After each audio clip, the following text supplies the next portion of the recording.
And Africans, like all peoples, face numerous problems. And human beings face numerous problems. We seldom forget, but we must never forget that this continent and our people were enslaved. We must never forget that. You must never forget that 18 million Africans were taken from the eastern part of Africa into the Arab world, and men were castrated. You must never forget that. Because the effect of it is with us today. We must never forget that over 12 million Africans were taken to the Caribbean, taken to Europe and America. We must never forget that. We must never forget that in Southern Africa, the apartheid regime was underwritten through verses from the Bible by the Dutch Reformed Church. You must never forget that. Upon a theology based in the Bible. Fact. We must never forget that the Roman Catholic Church was involved in slavery, and they have apologized for it. We must never forget that the Church of England was involved in slavery, and they have apologized for it, using the Bible. Theology. Slaves, obey your masters like you obey Christ, in the Bible. Not revised. You go and read it. There is a verse like that. So when we talk about theology and African problems, we must remember that the effects of slavery are alive and with us today. When slavery was gone, it is Christians again, William Wilberforce. And I can, through history, see him standing in the House of Commons saying that slavery should be abolished, but that Africans should not be freed even when slavery is abolished and slave trade.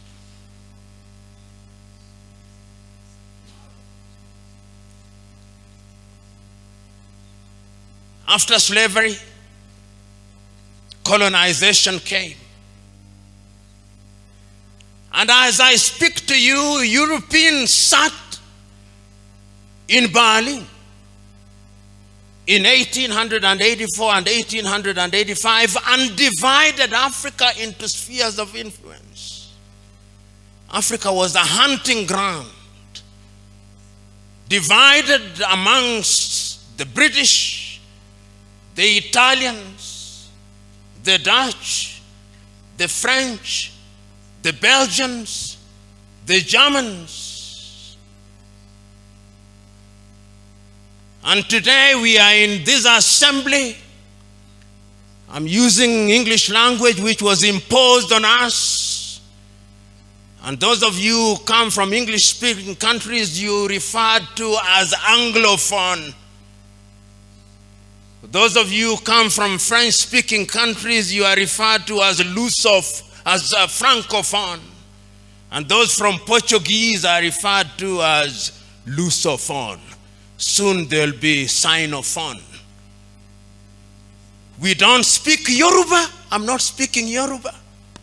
I'm not speaking Kiswahili. There is no Kiswahili interpreter here. There are only French and Portuguese and English. Part of the African problem. We are confused. When my friend resisted their being called a perfect Frenchman, I could understand his anger. Because the colonial project was a dehumanizing and humiliating process. And religion and theology were at the heart of it. That is why when the European colonizer, we used to be taught in school that the flag followed the cross. I went to Zanzibar, and a young man was taking me through the dungeons, and he showed me there was the school where they taught Africans that they may use them in their labor. There is the church that they touch their spirit, that they may be spiritually confused. And there is the hostel where they treated them that they may use them as labor. I'd never heard such interpretation. That is why when theology came, we were told that in order to be a Christian, you must be John or James or Joel. You cannot be Taiwo, no. That is not a Christian name. Christian name must be John, Joseph. Who said it? Whose theology is it?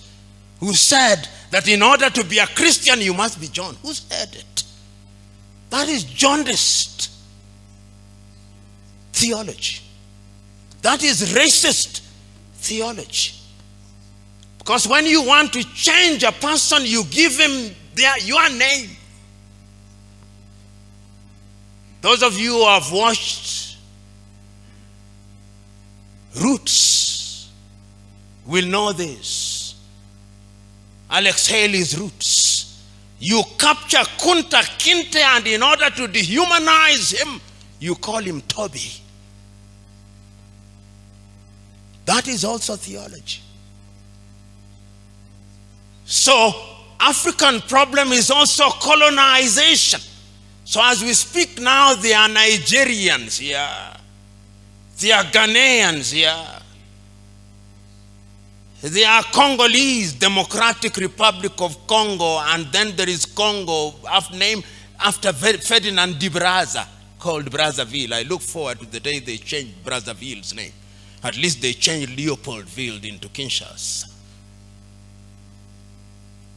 This is the reality. This is part of the problem. The Democratic Republic of Congo will never know peace because of religion, Roman Catholicism, and colonization. These are the problems bedeviling Africa. And we never say it. King Leopold of the Belgians caused 13 million Congolese to be killed. Twice the number of the Jews that were killed by Adolf Hitler at Holocaust. But we have forgotten. We Africans have a short memory.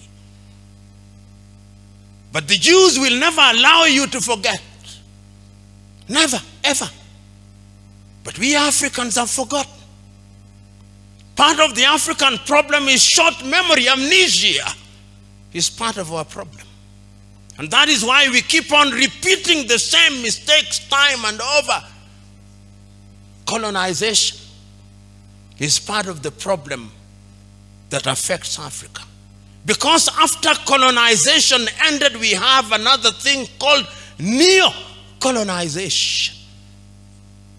And it is alive and well. That thing called neocolonization is alive and well. And if you doubted whether he's alive and well, I want you to see what is happening in Guinea-Conakry. I want you to see what is happening in Niger. I want you to see what is happening in Burkina Faso. I want you to see what is happening in Chad. And I want you to see the arrogance of the French president when he says, my ambassador shall not leave, my bases shall not be removed. At least yesterday he capitulated. The Neocolonial project is alive and well. Did you hear the voice of the church throughout what is happening in Guinea-Bissau? No, the church is silent. The church is complicit. So when you talk about theology and what it can do, sometimes courtesy of theology, because you want to be good, you don't raise your voices. The last time I checked, John the Baptist's voice was alive and well in the wilderness. Where is the voice of the church amidst all this? Africa's problem is also neocolonization. Is the from slavery to colonization to neocolonization, which is an ongoing project. And Ghana's Kwame Nkrumah was right in 1965 when he said, the last stage of colonization is neocolonization, and is alive and well. And we see it.